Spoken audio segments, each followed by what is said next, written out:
Did medieval people believe in curses? The short answer is a resounding yes. Absolutely, they did. It was a core part of how they understood the world around them. Life back then was tough and often very confusing. Things happened without clear reasons, crops failed, animals died suddenly, people got sick, sometimes mysteriously, and passed away. Past babies didn't make it. Love turned sour. When you don't have scientific explanations, you look for other answers.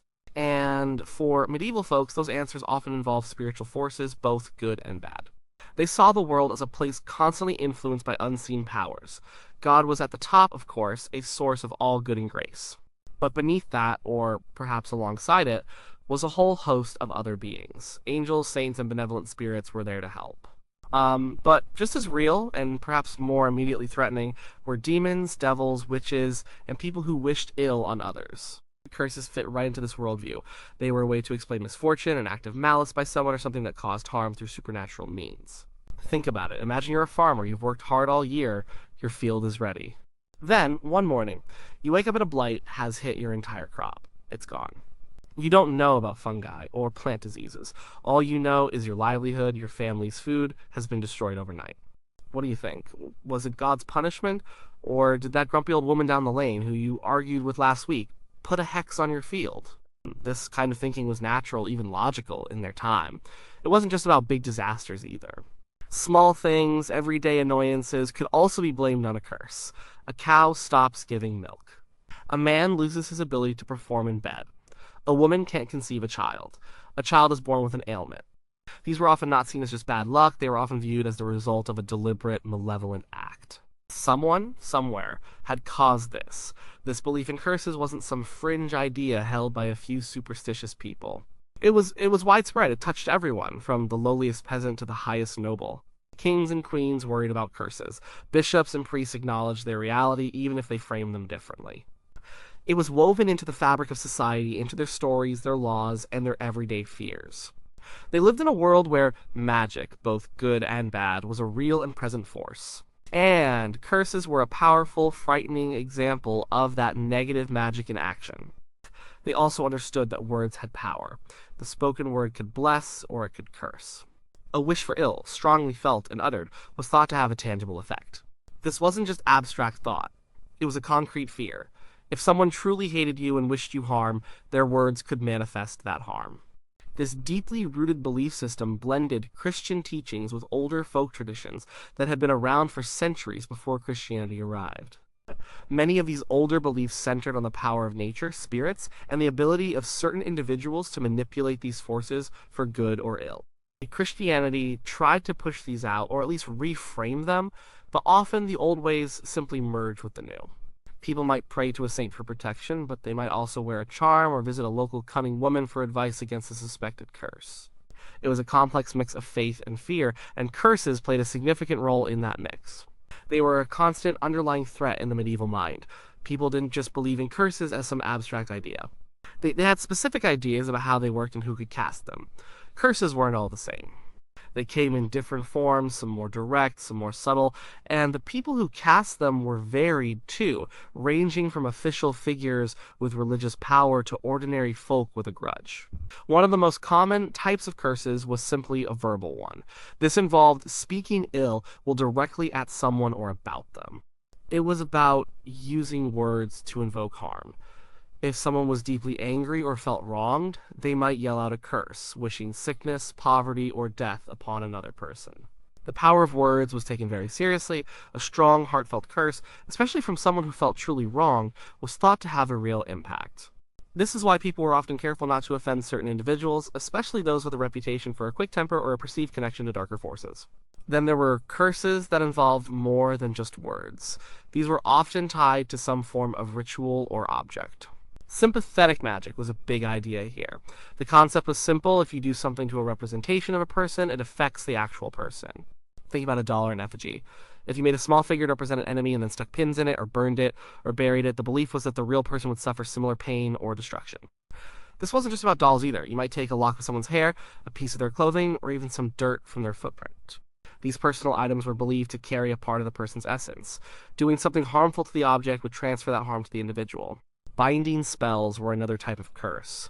These weren't necessarily about causing death or destruction, but about preventing someone from doing something.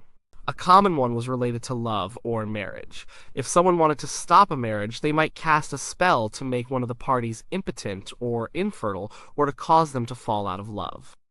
These were serious accusations and could lead to major problems in a marriage, sometimes even its annulment, if people believed a curse was at work. Sometimes curses were even written down. While the famous Roman curse tablets de fictionis were from an earlier time, the idea of writing down a plea for harm or a binding spell certainly continued. These might be hidden away, buried, or thrown into water, intended to work their magic unseen.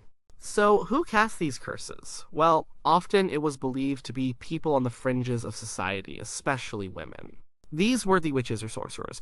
While the massive witch hunts of later centuries weren't yet in full swing, the fear and suspicion of individuals, particularly older women who seemed to possess strange knowledge or who lived unconventional lives, was certainly present.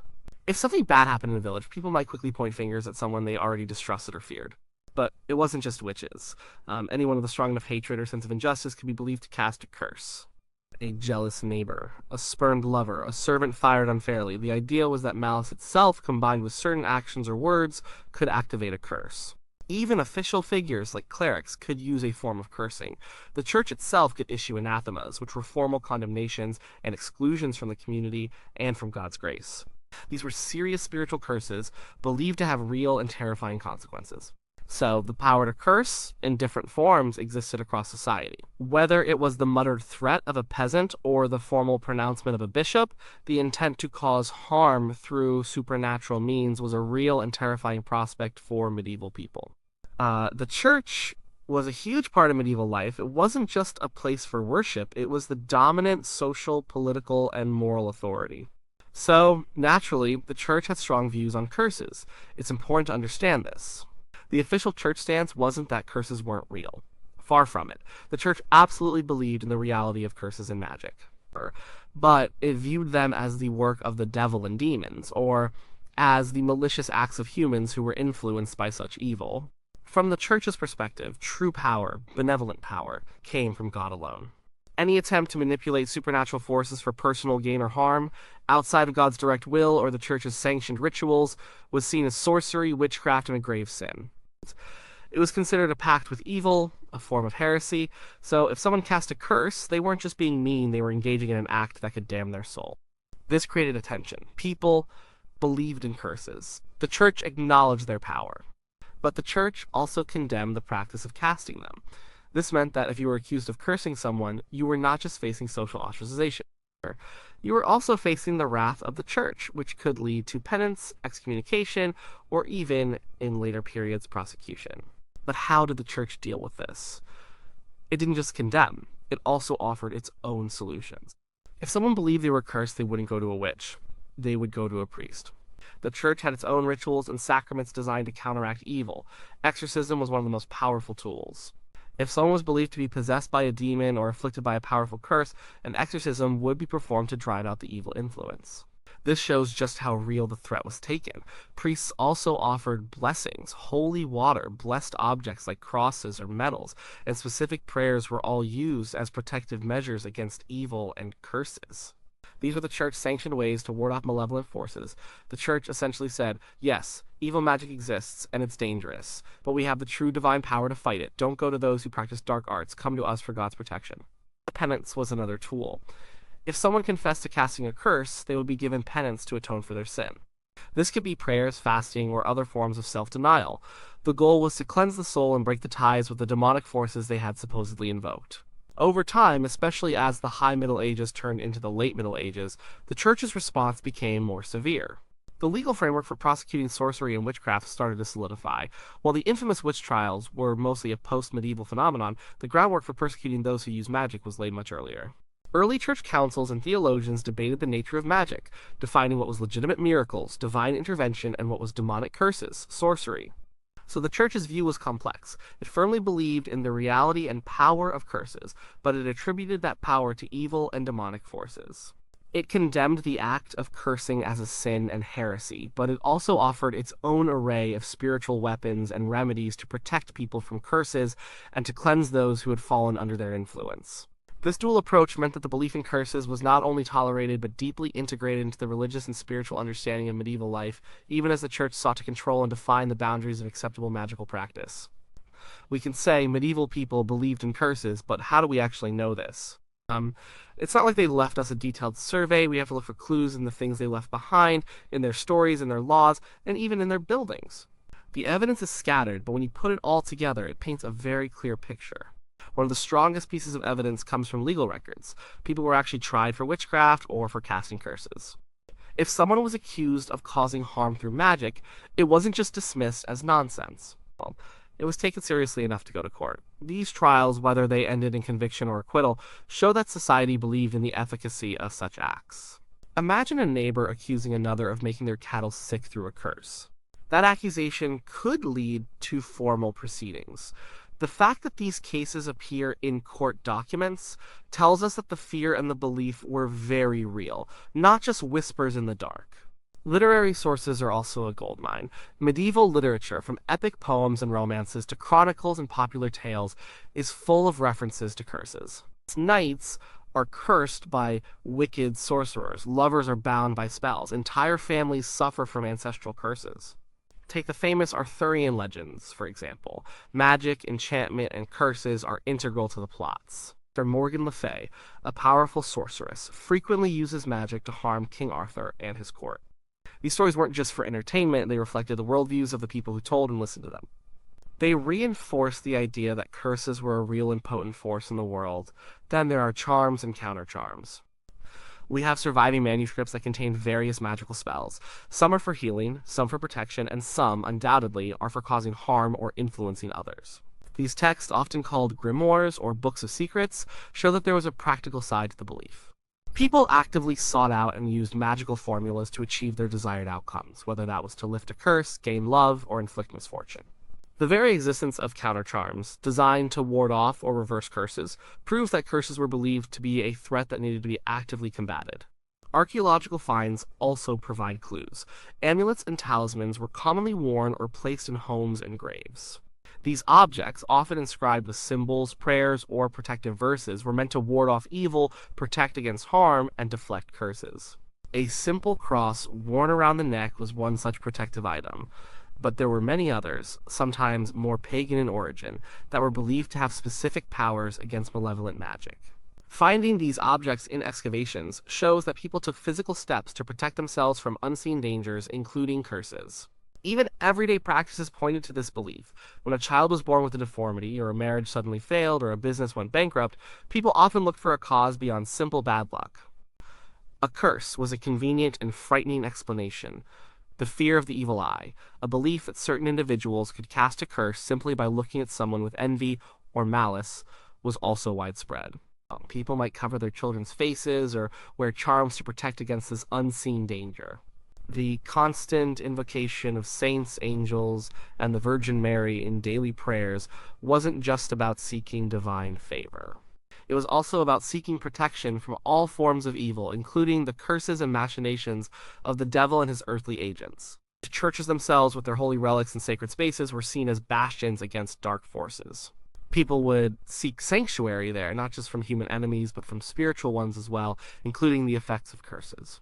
All these different pieces of evidence, legal, literary, ritual, and materiology combine to show a deep, pervasive belief in curses throughout medieval society. It was a belief that shaped their laws, their stories, their fears, and their daily lives. Living in the medieval world meant living with a constant underlying hum of anxiety.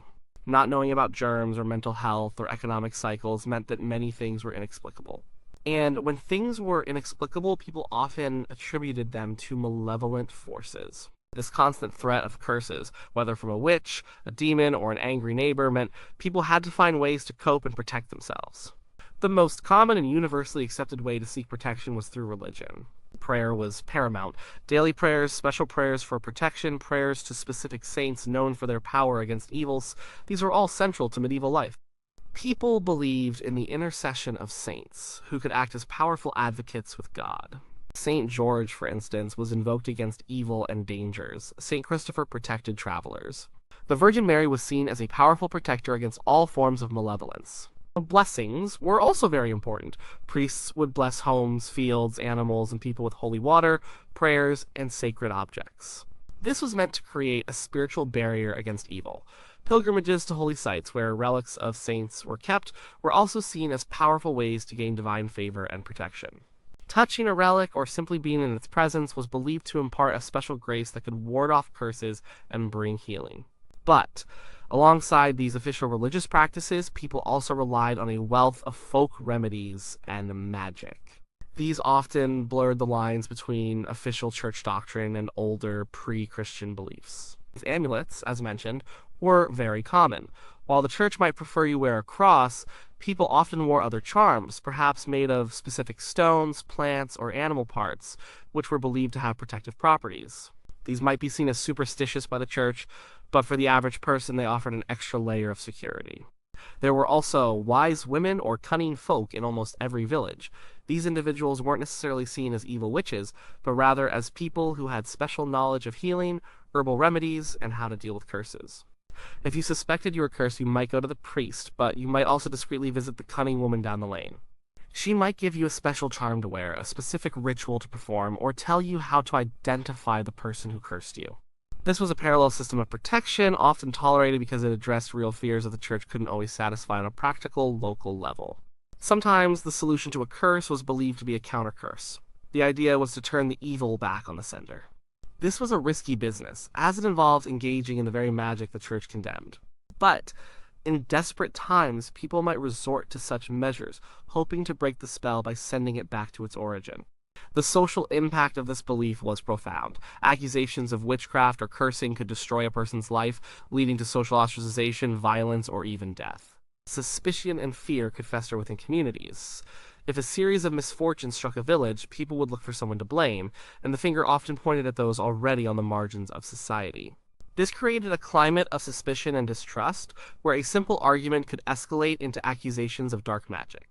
The lines between what was acceptable and what was forbidden often became very blurry. When did a prayer become a charm? When did a blessing against evil cross into a protective spell? These distinctions were often difficult for ordinary people to make, and they simply used whatever methods they believed would work to keep themselves and their loved ones safe from the myriad of seen and unseen dangers. In the end, medieval people did more than just believe in curses. They lived with the constant presence of them. It shaped their fears, their hopes, their rituals, and their daily lives. It was a fundamental aspect of how they made sense of a world that was often unpredictable, harsh, and full of mystery.